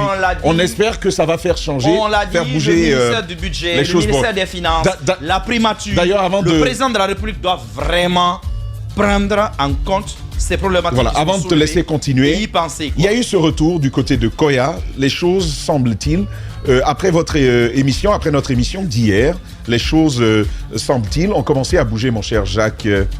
Oui, les informations qui nous viennent là-bas confirmées en grande partie par le DPS avec qui j'ai échangé ce matin, c'est que le ministère a dépêché une mission. Depuis hier, ils ont travaillé toute la journée et ce matin, ils sont encore à l'hôpital en train d'identifier les problèmes. Certaines informations me disent que ce qu'on a relayé est même petit par rapport à la réalité du terrain. L'autre chose, c'est qu'ils ont commencé à apporter des mesures d'urgence. Les lits, par exemple, on commence à les changer. Les gars, mais voyez vous-même. Après donc les lits, on me dit qu'il y a c'est pas un matériel qui manquait pour la stérilisation là. Non, ça c'est pas encore arrivé. Le stérilisateur n'est pas encore arrivé, mais on a trouvé du matériel pour la césarienne. Donc ça, ce sont des solutions d'urgence qu'on commence à apporter, n'est-ce pas, du côté du Koya. Donc des solutions en réalité endogènes existent. Oui, il y a. Mais il faut qu'on en mais les gars, quand j'ai vu ça hier, vous étiez en train de parler quand j'ai vu ça hier. Quand j'ai vu ça hier, vous voyez l'image à la télé à présent. Le DPS m'a dit, et puis j'ai failli rire un peu. Il dit, bon, vous avez un peu exagéré quand même dans les images. Mais regardez ça. Les gars. C'est inventé ça. On va exagérer. On a filmé quand même. Donc c'est fake. C'est du fake ça ou... Mais ce plastique. Non, mais ce plastique. Donc en gros c'est ça. Wow. Il promet en tout cas que tout... ça, les instruments de chirurgie, ça, c'est dans quel liquide ça? Désinfecté avec de homo savonnier et choses et de poudre de javel. C'est-à-dire, après, on va utiliser ça pour les plonger dans le corps humain. Oui, l'eau de javel. L'eau de javel. Tu n'es pas là hier, Mara? Mara était là. Non, Tamba. On en a parlé. Je rappelle. Il faudra bien, puisque les images passent, il faut que les gens comprennent. Et c'est-à-dire que quoi on a exagéré dans le filmage? Non. Et c'est-à-dire que... Il disait que bon, c'est vrai que il y a la rouille, mais pas sur la table elle-même. C'est plutôt au niveau, je ne sais pas comment il a nommé même cet appareil-là qui était là et qui... Les gars, on va avancer. De toutes les façons, parce que ça, c'est rouillé. regardez. Vous êtes sûr que ces matelas n'ont pas de punaise? Et on me dit qu'on commence à remplacer des matelas depuis hier. Bon, de toutes les façons, nos équipes vont encore repartir. Si on nous ouvre les portes cette fois. Ils n'ouvrent pas. Regardez la toilette. Regardez la toilette. Je pense qu'ils vont quand même accepter qu'on ouvre et qu'on échange là-dessus. Ils vont faire des recommandations, continuer avec le diagnostic, faire des recommandations et puis apporter des solutions. C'est la promesse qu'on fait de ce côté. Ce qui est sûr, le ministère a dépêché une mission. Peut-être qu'il est conscient des réalités. Très bien. J'ai envie de dire ce qu'il faut ajouter là-dessus. Ce ne sont pas simplement des équipements nouveaux qu'il faut amener et installer et puis c'est fini. Ce sont les hommes même qu'il faut rafraîchir. Parce que les grandes gueules. Personnel dans cet hôpital-là. À Koya. À Koya. D'accord. C'était en l'année dernière, en 2022. Mon propre grand frère, je l'ai trouvé dans une condition inacceptable. Ah oui. Il a fallu que celui qui était ce jour-là, le directeur adjoint, parce que le directeur n'était pas là, puisse me voir, me reconnaître. Ah, c'est toi. Prenez son grand frère, parce que je l'ai trouvé entouré de ses frères, qui étaient commandants de la PSIG à Koya en ce moment. Pour qu'on s'occupe de lui. Et après, on lui a juste administré des antalgiques pour nous permettre d'aller à Ignace. Avant d'arriver, il était décédé. En fait, c'est mon expérience personnelle du côté de Koya. J'ai envie de dire qu'on s'occupe mal des patients. Koya n'est pas un cas isolé. Dans tous les hôpitaux, presque, c'est comme ça. Mais Koya, c'est particulier pour moi. Je pense qu'au-delà des équipements, il faudrait que les hommes soient formés et formatés dans leur tête et comprendre effectivement que le fait même et la façon même dont vous accueillez un malade est un premier soin que vous l'administrez. Ce sont des médecins, je n'ai pas à leur apprendre cela. Mais l'accueil de ce côté-là, ce n'est pas du tout bon. Et des hommes qui sont capables, de terminer là-dessus, des hommes qui sont capables de travailler dans de telles conditions, eh ben, c'est encore une fois des criminels. Très bien. Tout simplement. Je ne veux pas non plus leur servir une excuse, mais je pense qu'il faut qu'on paye mieux nos médecins aussi. Il y a ça. Roby. Mais il y a cela. Mais il y a autre chose. Il y a le fait qu'il faut bien payer les médecins. Il y a aussi le fait que... Dis ça dans le... Dis-le dans non, ça c'est un autre... Il y a aussi le... Il y a aussi... Dis. Non, permettez-moi. C'est vous les grandes gueules, non? C'est pas une raison. Vas-y, mon cher. Les gars, c'est pas une raison. Non, dis Bien ce que tu payé, as mal dit. payé, c'est pas une raison. Quand on a la volonté de bien faire, Dis-le dans le micro. quand on a la volonté de bien faire, on n'a pas Tu besoin... l'as dit dans une phrase, dis-le. Vas-y, Roby. Les gars, Eh, Daouda. les gars, non. Mohamed Mara, je voudrais ici souligner un aspect. Personne n'est C'est facile. satisfait. Non, mais personne n'est forcément satisfait de son niveau de salaire. C'est facile, Mohamed Mara. Roby, c'est Diba, je vous ai suivi hier, c'est Diba qui parlait de 250 € le mois. Ce médecin, c'est même à moi qu'il l'a dit. Je sais. C'était 150 € par mois. Professeur agrégé. Oui. Mais En médecine. Il recevait Salaire de 151 base. millions. Salaire de base. Non, il m'a dit, je reçois par mois 1,5 million. alors. Ça, c'était il y a 2 ans. Il y a 3 ans. Il y a 3 ans. Oui, mais ça, c'est pas le salaire même des si enseignants, ça. on avait majoré ça de 100%, ça donnerait quoi? C'est peut-être un cas Je particulier. vais vous dire un Ça, truc. c'est vraiment des cas particuliers. Voilà, les Allez-y. enseignants sont bien je- payés. je- Je parle des médecins. Les médecins les même. médecins en plus. Non, Les je parle des enseignants en plus. Les enseignants sont mieux payés. Je parle des C'est un médecins. cas particulier. Les gars, C'est un cas particulier, lui. Il faut qu'on 1,5 million. Mais même les sages-femmes prennent plus qu'1,5 million. Mais il faut qu'on se comprenne. On va écouter. Il faut qu'on On va se écouter comprenne. Roby et ensuite on Il faut qu'on poursuit. se comprenne. Pour une fois, c'est moi qui vais organiser ce studio. Il faut qu'on se comprenne. Oui, vas-y. Il faut qu'on se comprenne. Vas-y. L'insatiabilité de l'homme, je pense que la question n'est pas fondamentalement liée au salaire. On peut bien les payer, mais aussi le fait qu'il faut être un peu être humain, quoi. Il faut revenir un peu à l'état humain, être conscient de son travail. Deuxième chose. Qu'a-t-on fait des membres du gouvernement? Justement, Ils sont je voulais partis en de parler. combien à combien? Non, pas de cela. En parlant, Non, dis-moi. en parlant de ceci. Un ministre touche aujourd'hui combien? Oui, mais je parle même pas Plus de de 60 millions par mois. Je parle même pas Ils de sont partis de 8 millions à ou de 60 10 millions. Je ne parle à 60 millions. Oui, mais moi je m'intéresse. Que fait-on des Je médecins? ne m'intéresse pas plutôt à leur salaire. Je m'intéresse plutôt à Les eux-mêmes. gars, Je m'intéresse plutôt à eux-mêmes. Vous parlez de morale, Nous mais sommes- quand le ventre, Mais il n'y en a attends, pas. Thomas, La morale est on meurt. est dans un pays. Ça empêche les Mara- ministres de voler et de se facturer. On est dans un pays. Non, d'accord. Non, je viens. suis d'accord pour le Éc- jugement. écoutez-moi. Est-ce que ça les empêche de voler Pas du et tout. de se facturer? Pas du Ça leur donne Ça les d'autres empêche. priorités. Non, ça. Ça les empêche. Ça leur donne d'autres priorités. Et ça que Ça je. les- Non, Oui. ça les empêche. Au contraire. Vas-y. Priorité au contraire. Vas-y, Roby. Leurs micros sont fermés. Vas-y. Ce que je veux dire, Mara. Ils ne Mara- passent pas à l'antenne. Vas-y. Mais non, 120 000. Mara, il faut qu'on Ça parle. va, ton argument ne tient Il faut pas la qu'on parle. route. On est dans un pays où, tant que l'establishment, quand je dis l'establishment, là-haut, directeur, ministre, etc., des amis qui sont tapis dans l'ombre, mais qui ont de bons salaires et qui travaillent pour l'administration, continuent à vous dire, quand tu vas le voir, assis gaillardement dans son bureau, tout fier, et te dit, ah oui, j'étais en voyage. Je dis, ah mais tu viens d'où? Ah, j'étais allé faire mon checking à Paris. Ouais. Oui, j'étais allé faire mon contrôle médical à Paris. Oui, il est fier. Non, il dit pas en français, il dit en anglais toujours. Oui, Checking. Oui, j'étais allé faire mon checking, checking à Paris. à Paris. Tant que ça existe, cette mentalité-là, vous pensez que la priorité, c'est... Et les médecins, les professeurs eux-mêmes, Alors, vont faire leur checking. alors, vous pensez que la priorité, c'est nous... Tu ne passes pas à l'antenne. Laisse-le terminer, s'il te Vous pensez que la plaît. priorité, c'est nous, ça sera nous autres? Non, la priorité, ce ne sera pas nous autres. Les Dans d'autres grandes pays, gueules. ils ont dépassé cela. Dans d'autres pays, les ministres, les directeurs se font soigner dans leur propre pays. Au Sénégal, en Côte d'Ivoire, etc. Ici, ils continuent à aller, même pour une toux, tu vois, il se lève, il va au Sénégal pour aller faire le contrôle. Ok. Donc, on est oubliés. On est les oubliés de la République. Et si nous, ici, qui sommes proches de... Oh, ouais, mais attends, maintenant, bien. soyons plus, On va soyons donc plus avec sérieux. On est les oubliés. On est les oubliés de la République. C'est pas au village là-bas qu'on va se rappeler, hein. Les oubliés de la République, tu fais bien de le dire, mais je le maintiens quand même, il faut un meilleur traitement aux médecins. On va appeler Professeur Hassan qui est médecin légiste, mais aussi conseiller au CNT. Nous allons l'avoir justement au sujet de deux principales actualités, celle de Cancan, mais aussi celle sur le budget, mon cher Daouda. Oui, on va parler avec le professeur, mais c'est que je ne suis pas trop pour... ce que vous dites, c'est normal, hein.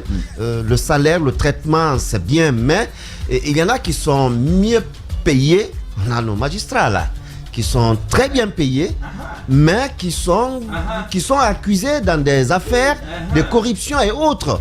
Donc, ce n'est pas le salaire. Donc, avant de sévir, c'est pas la masse. Avant de sévir, il faut s'acquitter de ses obligations envers les travailleurs.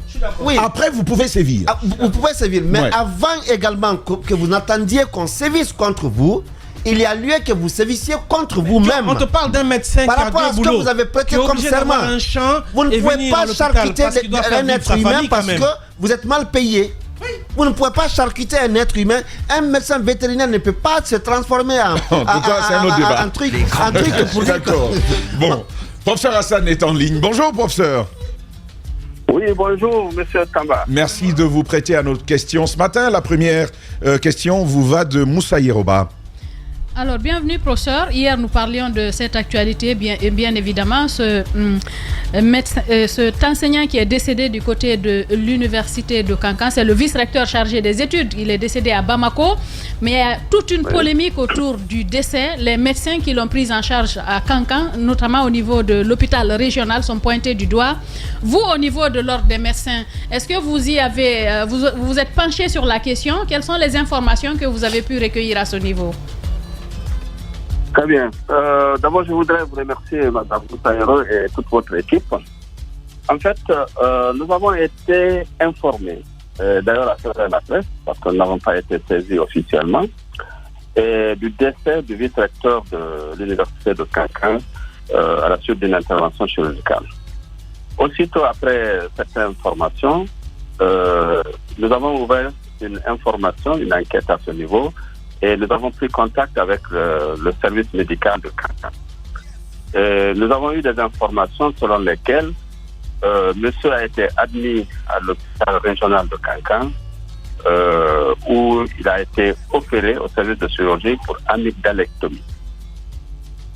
Alors, une amygdalectomie, donc on lui a enlevé les amygdales, des glandes thyroïdiennes qui sont à ce niveau et souvent qui font très mal et qui entraînent une gêne pendant la déglutition, donc pendant la difficulté d'avaler les aliments.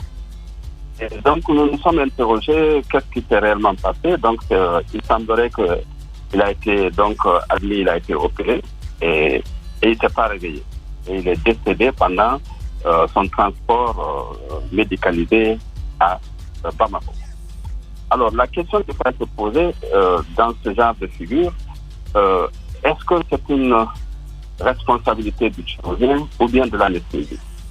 Parce qu'en ce qui se fait, à ce niveau, il faut discuter vraiment un partage de responsabilité. Mais je rappelle tout de suite que la responsabilité médicale est à base de faute. Est-ce qu'il y a eu une faute quelque part? Et qui a commis la faute dans l'art de vivre? Sur le chirurgien, il faut s'interroger d'abord sur l'indication opératoire. Est-ce que cette amygdalectomie, cette amygdalite, parce que c'est une inflammation qu'il y avait, et qu'elle devenait si gênante qu'il fallait l'opérer. Donc il faut s'interroger sur l'indication opératoire. Si l'indication opératoire était de mise, donc il y avait une indication, est-ce que la technique a été respectée? Maintenant, sur le plan anesthésique. Oui, allez-y, professeur. On l'a dit, c'est la kétamine. Donc, vous savez que la kétamine, c'est un produit qui est en train de pousser l'hypertension. Donc, il faut se poser la question, est-ce qu'il a bénéficié d'une consultation pré-anesthésique? Et ça, c'est extrêmement important. Avant de lui injecter la kétamine, il faut faire une consultation pré-anesthésique, vérifier est-ce que il n'est pas hypertendu, il n'a pas de prédisposition cardiaque. Donc, est-ce qu'il pouvait il pouvait recevoir ce produit sans aucun effet secondaire? Ça, c'est la première question. Deuxièmement, est-ce qu'il a été intubé? Parce que opérer des amygdales suppose que l'opération des amygdales peut causer une hémorragie. Et s'il saigne pendant cette intervention, et sans pour autant qu'il n'est pas intubé, cette hémorragie peut aller dans les poumons et provoquer un œdème aigu des poumons et mourir. Ça, c'est la deuxième cause. Et troisièmement, c'est une zone tellement sensible parce qu'elle est beaucoup innervée. Et il peut y avoir une douleur importante qui peut également entraîner un infarctus et mourir sur la table opératoire. Donc il y a beaucoup de problèmes qui se posent à ce niveau, ce qui nécessite, à mon avis, la saisie du dossier médical, interroger les médecins et éventuellement procéder à une autopsie. Donc c'est mon point de vue pour le moment. Donc nous avons pris contact avec les médecins. Ce matin même, j'ai appelé la direction de l'hôpital de Kankan. Le chirurgien-chef, il est actuellement en audition au niveau de la gendarmerie de Kankan. Et comme vous le savez, lorsqu'il y a une procédure judiciaire qui est déjà engagée, parce que la plainte n'a pas été déposée au niveau du Conseil de l'ordre, mais au niveau de la juridiction de Kankan, nous suivons la procédure. Et dans ce cas de figure, comme il y a un préjudice moral, parce que ça porte atteinte à l'honneur de la profession, le simple fait de dire que certains médecins, on l'a tué dans un hôpital, tout ce que j'ai entendu ce matin dans votre émission, ça fait, en fait, c'est un préjudice pour tout le corps médical. Donc, nous allons nous constituer partie civile pour suivre le dossier et voir l'aboutissement du dossier.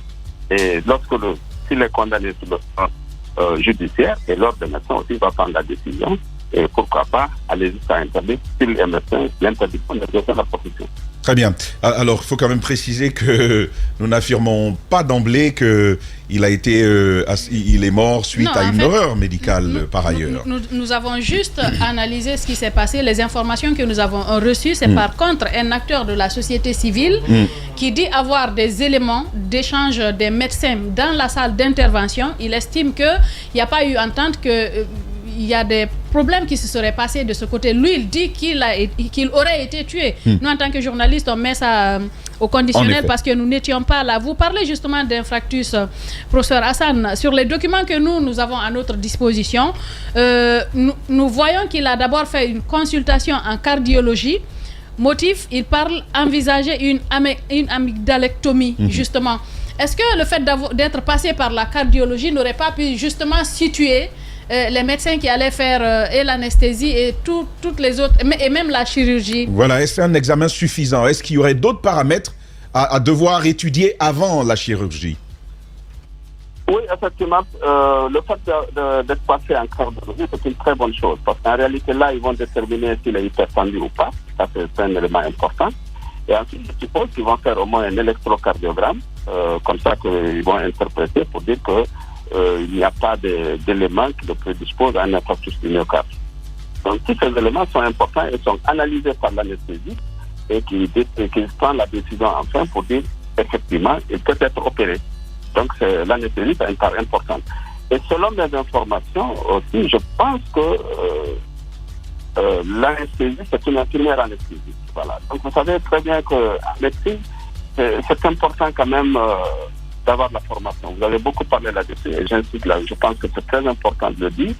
Et normalement, ce sont des médecins anesthésistes qui doivent être au niveau de ces hôpitaux. Mais à défaut d'avoir suffisamment de spécialistes en anesthésie, je suis tout à fait d'accord, de plus en plus on forme des infirmières anesthésistes. Mais c'est des infirmières qui sont formées à travers quand même une formation bien encadrée. Donc c'est pas quelqu'un qui se forme le tas, qui a suivi des cours bien spécifique par rapport à la prise en charge anesthésique des malades. Très bien.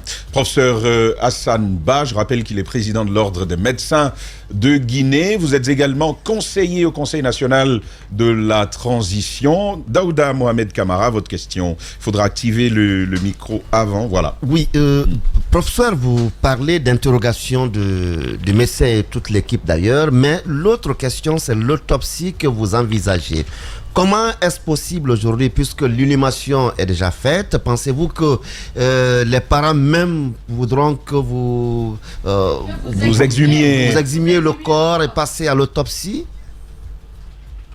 Écoutez, ça c'est possible. Hein. On peut faire l'autopsie après l'enterrement. On peut faire ce qu'on appelle une exhumation du corps et faire l'autopsie. Mais comme on est musulman, c'est pas tellement bien accepté dans ce pays. Mais ce qu'on peut faire dans ce cas de figure, c'est d'abord, la première des choses, c'est de saisir le dossier médical. Le dossier médical, il est très important. Qu'est-ce que le chirurgien a fait? Parce que tout est dans un protocole opératoire. Donc, déterminer ce qu'il a fait et également les écouter. Parce que le simple fait de les interroger pour savoir sur l'indication, sur l'acte qui a été réalisés et les produits administrés. Ça, c'est très important. Ça donne déjà une idée sur l'approche, la démarche thérapeutique. Parce qu'il faut dire que, en général, la responsabilité médicale, comme je l'ai dit, c'est la base faute. Mais est-ce qu'ils sont comportés en médecins normalement prudents, diligents et compétents? Est-ce qu'un médecin spécialiste formé, mis dans les mêmes conditions à Cancan, aurait eu la même attitude, aurait eu le même comportement, aurait adopté la même démarche thérapeutique? Voilà ce qui est important dans ce cas de figure. Donc, même si on n'arrive pas à faire l'autopsie, c'est important de les écouter, c'est important de saisir le dossier médical et de voir ce qui a été fait dans ce cas précis. Alors, professeur, l'autre question, au-delà de celle liée à Dr Moussa Fanta qui est déjà décédé, vous avez suivi peut-être l'émission avec beaucoup de messages qui nous parviennent, des vétérinaires qui deviennent des médecins comme on les appelle dans les villages, ainsi de suite. Des anesthésistes aussi. Des anesthésistes également. Est-ce qu'aujourd'hui, en tant qu'ordre national de médecins, vous avez une possibilité de savoir qui exerce où et qui il est par rapport à ce qu'il fait? Alors ça, c'est une très bonne question. Vous savez, il y a un peu longtemps, nous avons entamé le recensement des médecins par zone dans la région de Conakry à l'intérieur du pays.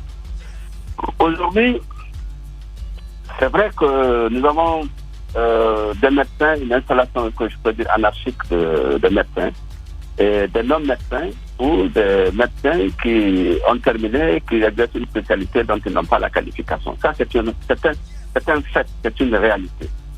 Mais nous sommes en train quand même de travailler, d'abord dans la région de Conakry. Si vous avez constaté, en tout cas les médecins qui m'écoutent, ils le savent, on n'autorise plus un médecin à s'installer dans la région de Conakry. C'est-à-dire que il y a tellement une mauvaise répartition de ces médecins, c'est 70% ou plus dans la région de Conakry et 30% à l'intérieur du pays. Donc, on encourage beaucoup plus de médecins qui ont la qualification requise de s'installer à l'intérieur. Ça, c'est le premier aspect. Deuxièmement, un médecin ne peut pas être autorisé d'ouvrir une clinique de chirurgie s'il n'a pas un diplôme de spécialité en chirurgie et s'il n'a pas une expérience en la matière. Donc, nous essayons de veiller sur tous ces facteurs pour quand même limiter cette installation et aussi l'exercice de spécialité par un médecin qui n'a pas la qualification. Mais malheureusement, c'est vrai que ce que vous dites, le constat est que il y en a qui quand même échappent à ce contrôle et qui s'installent et malheureusement qui réalisent des actes pour lesquels ils n'ont pas la qualification. C'est pour cette raison que j'appelle aussi, comme vous l'avez fait, l'inspection générale de la santé, qui a aussi pour mission essentielle d'être sur le terrain et d'inspecter ces cliniques, professeur, de vérifier la qualification des médecins. Professeur, si l'on restait à entendre qu'un infirmier exerce un certain nombre de spécialités dont il n'a pas la qualification, on aurait compris. Mais je n'aurais jamais cru qu'un vétérinaire, Mohamed Mara a dit Oulou la docteur, un vétérinaire s'improvise médecin, qu'il reçoive des êtres humains et qu'il leur administre du soin. La véritable question pour nous aujourd'hui, est-ce que vous avez une lisibilité complète, donc d'ampleur nationale, sur la pratique de ce métier aujourd'hui à travers la Guinée? Est-ce qu'il vous est possible de connaître véritablement ce qui se passe dans chaque périmètre du territoire guinéen? Écoutez, le système de santé est très bien organisé. C'est une organisation pyramidale.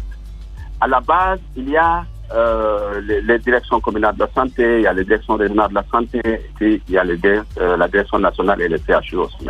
Donc, au niveau de chaque région, il y a une direction préfectorale de la santé qui aussi, à son tour, surveille les structures décentralisées au niveau des sous-préfectures, au niveau des arrondissements, etc. Je suppose qu'à ce niveau, peut-être, je ne sais pas si le contrôle se fait réellement, mais la structure est faite de sorte qu'on a la possibilité de surveiller ce qui se passe dans les structures décentralisées. Donc ça, c'est la structure même du fonctionnement du service de système de santé. Maintenant, pour dire qu'il y a des infirmiers qui ouvrent des cabinets qui font office de médecin, ça aussi, je ne dis pas le contraire. Mais tout ça, ça dépend de peut-être... Des vétérinaires. Des vétérinaires, en fait. Des vétérinaires, c'est ça. vous savez, même à Conakry, ici, on a vu quand même des longs médecins. À longueur de journée, on entend dans les radios, vous n'en faites pas suffisamment cas, des guérisseurs qui disent qu'ils traitent tout, ils sont compétents en tout, mais personne n'en parle. Pourtant, ce n'est pas possible. Tu ne peux pas dire que tu peux guérir le sida, tu ne peux pas guérir le diabète et tension. Et tout le monde, à longueur de journée, on en parle dans la presse. Donc, ce problème, il faut qu'on le prenne à bras le corps. C'est un réel problème. Et d'ailleurs, lorsqu'on parle aujourd'hui de tout ce que ça, vous avez fait un procès du système de santé. Et c'est vrai, tous les médecins qui écoutent, et moi, j'ai écouté, je dis oui, ça, c'est quand même dommage qu'au XXIe siècle, on soit à ce stade. Mais ce qu'on ne parle pas suffisamment assez, ce sont les médecins, des hommes et des femmes qui travaillent dans des conditions extrêmement difficiles dont vous avez décrit ici et qui sauvent des vies humaines. Ça aussi, ça existe. Il faut en parler. Il faut en parler. Parce que les conditions, j'ai vu les images tout à l'heure sur le matériel utilisé à Koya ou dans d'autres préfectures. Mais malgré tout ça, il y a déjà même quand même des personnes qui sont opérées dans les mêmes conditions, des conditions très difficiles et qu'on arrive à sauver. Ça, c'est très important. Oui, il y a des brebis galeuses parmi le personnel médical et tout ça qui termine sur l'image de la profession. Mais oui, également, il y a des médecins qui font du bon travail. Et il faut savoir, professeur, que nous sommes quand même parmi les médias qui reconnaissons l'effort des médecins au quotidien. Oui. Sauf que l'objet de cette émission, professeur, c'est quand même de mettre en lumière, c'est mettre au goût du jour ce qui est en train de se passer, que plusieurs ne voient pas, et qui grippe la machine de la santé en Guinée. C'est le sens de cette émission, et il faudra l'entendre. Il y a cette préoccupation de Roby à présent. Oui, il y a ma préoccupation, puisque vous êtes au CNT, professeur Hassan. Comment comprendre alors que le secteur de la santé soit en si grande souffrance et que le budget vienne à être rabaissé, mais d'une manière aussi drastique qu'incompréhensible? Oui. Ah ouais, ça, je suis d'accord avec vous, Roby. C'est une préoccupation. Mais rassurez-vous que le CNT est tout à fait conscient de ça et a pris aussi des dispositions pour demander au gouvernement de revoir à la hausse le budget de la santé. Je suis d'accord qu'il faut tout demander à la santé. Mais si la santé, il y a 5-10 ans, était à 8%, le budget est revenu à 4%, contre une moyenne sous-régionale de 12%. Et vous l'avez vous-même dit, la recommandation de l'OMS étant de 15%. Donc, nous avons demander, et le président du CNT a bien accepté, il a compris, on a fait un plaidoyer au gouvernement pour que ce budget qui est de 4% soit rehaussé à lui, peut-être pas à la moyenne sous-régionale qui est à 12%. Donc ça, c'est tout à fait... Parce que rehausser seulement n'est pas la solution à la panacée, docteur. Donc il y a aussi le fait que le fonctionnement simplement dans ce budget est énorme par rapport aux investissements réels. Mais d'abord, on revient d'abord sur le budget. Vous demandez à ce qu'il soit rehaussé. Mais la partie dépenses, vous l'avez adopté, même si vous avez vos principes là-bas. Oui, on adopte sous réserve. Mais est-ce que pour quelque chose de flagrant aussi comme ça, vous ne pensiez pas qu'il fallait amener d'abord le gouvernement à le modifier, à le modifier avant d'adopter?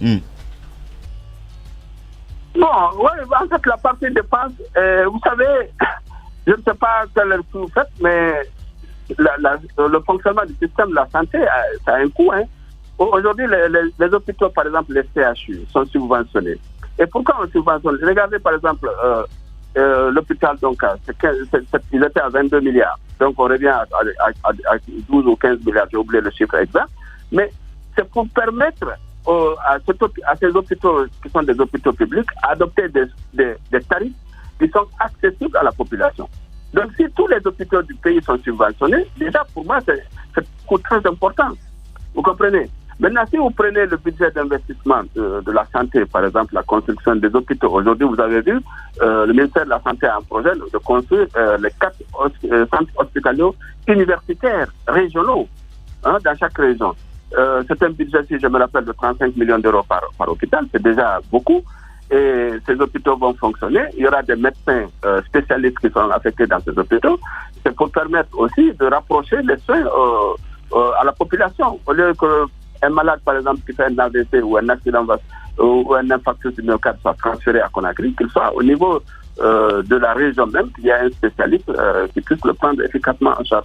Donc je pense que pour moi c'est très important de donner les moyens, et je pense que c'est important, le gouvernement fait d'ailleurs beaucoup d'efforts dans ce sens, au ministère de la Santé pour la construction et l'équipement des hôpitaux. Professeur, je veux bien, mais voyez un peu comment nous on lit ça. Nous lisons un manque de volonté politique. Quand on part de 8% pour se retrouver à 4%, clairement ce n'est pas une priorité. Ce n'est pas une priorité alors que des gens continuent de mourir.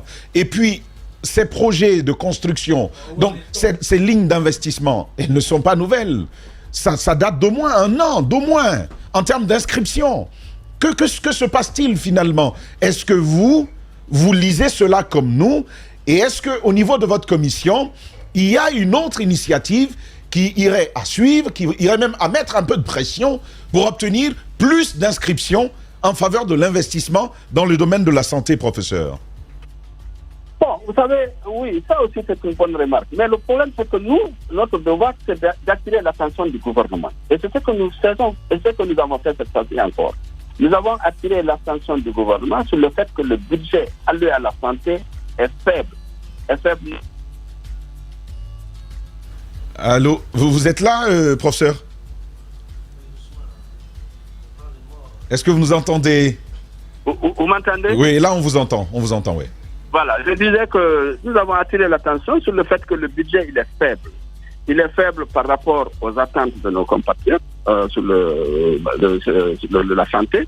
Il est faible par rapport à la moyenne sous-régionale. Donc nous avons fait un plaidoyer. C'est un plaidoyer que nous pouvons faire à ce niveau-là pour que ce budget soit revu à la hausse. Mais mieux que cela, aujourd'hui, la santé, qu'on le dise ou pas, a un coût. Et comme la santé a un coût, si l'État ne peut pas tout prendre en charge, nous avons l'idée au niveau du CNT de voter des lois en rapport avec la couverture santé universelle. Parce que c'est le seul moyen qui va nous permettre à tous nos compatriotes, qu'ils soient riches ou pauvres, d'avoir accès aux soins de qualité. Donc si nous avons aujourd'hui ce système d'assurance qu'on appelle la couverture santé universelle, qui que tu sois, dans quelque préfecture que tu sois, tu auras droit à la santé sans pour autant que tu sois limité parce que tout simplement tu n'as pas les moyens de payer les tarifs hospitaliers. Très bien. Cela, quand même, Très bien. Professeur, nous avons encore 30 secondes. Je vais la dernière question, Mohamed Mara, avec vous. Professeur, l'autre question vraiment que nous nous posons, c'est la formation, je dirais, du personnel médical en Guinée. Aujourd'hui, quelle est la réalité? Comment est-ce que vous vous formez? Parce que j'imagine qu'il faut des mises à jour et de manière assez régulière. Absolument. Comment cela se passe-t-il aujourd'hui dans votre secteur? En 30 secondes, s'il vous plaît. Oui, en 30 secondes, je suis tout à fait d'accord avec M. Mohamed Mara. Il y a un problème de formation. Mais ce que je peux vous dire, c'est que notre pays est membre de l'OAS, l'Organisation ouest africaine de la santé et du CAMES. Nous avons un programme de formation harmonisé du CAMES au niveau de la faculté de médecine. Donc, les cours qui sont enseignés ici, c'est les mêmes cours qui sont enseignés dans la sous-région ou dans l'espace CAMES. Déjà, ça c'est très important parce qu'à partir du moment où le programme enseigné, il est harmonisé. Deuxièmement, c'est peut-être pour nous maintenant de se mettre en cause pour dire qu'il faut qu'on soit beaucoup plus rigoureux dans l'évaluation de nos étudiants. Parce que c'est ça le gros problème. Le fait que peut-être il y avait un passage automatique pendant les classes intermédiaires et puis qu'on ne les évaluait pas, peut-être ça peut poser un problème. Mais au niveau de la faculté de médecine, en tout cas, nous avons pris des dispositions pour être beaucoup plus rigoureux pendant les évaluations. Je pense que Mara parlait de la remise à niveau du personnel en exercice, celui qui est déjà déployé.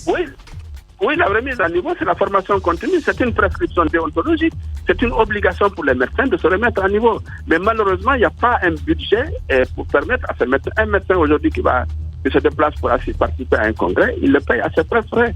Il n'y a pas une subvention par rapport à la formation continue. Très bien. Ce que nous devons continuer à encourager, c'est de mettre un budget pour assurer la formation continue des médecins. Très bien. C'est une obligation. Très bien. Le message, il est donc passé. On l'espère en tout cas. On espère que le ministère de la Santé l'a entendu, que l'État au plus haut niveau l'ait entendu. Merci, professeur, de vous être prêté à nos questions de ce matin. Mon cher Mohamed Ali, on va rapidement en 1 minute. Le Khalif du Fouta, moins d'une minute, qui est décédé le 2 octobre dernier, qui sera certainement enterré aujourd'hui. Beaucoup de délégations du côté de Pita, il faut le rappeler. J'ai une expérience personnelle avec le Khalif parce qu'on a grandi dans sa mosquée, comme on le disait.